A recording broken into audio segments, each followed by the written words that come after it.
En revanche, une des tâches qui me paraît urgente, immédiate,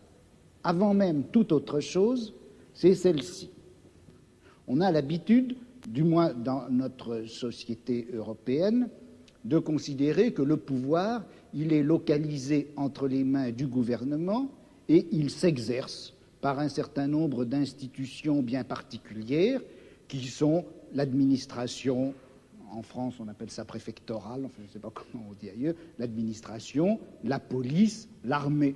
On sait que toutes ces institutions-là sont faites pour transmettre les ordres, les faire appliquer et punir les gens qui n'obéissent pas. Mais je crois que le pouvoir politique, il s'exerce encore, il s'exerce en outre, de plus, par l'intermédiaire d'un certain nombre d'institutions qui ont l'air comme ça de n'avoir rien de commun avec le pouvoir politique, qui ont l'air d'en être indépendantes et qui ne le sont pas. On sait bien que l'université,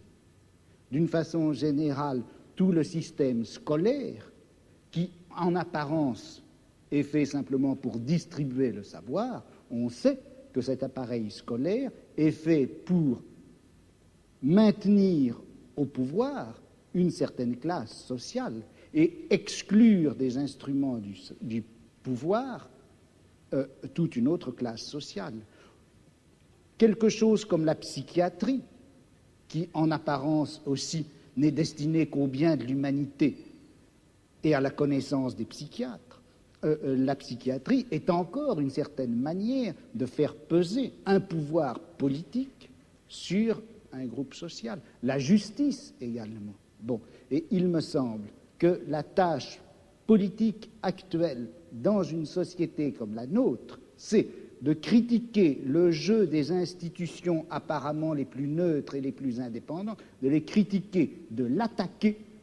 de telle manière que la violence politique qui s'exerçait obscurément en eux surgisse et pour qu'on puisse lutter contre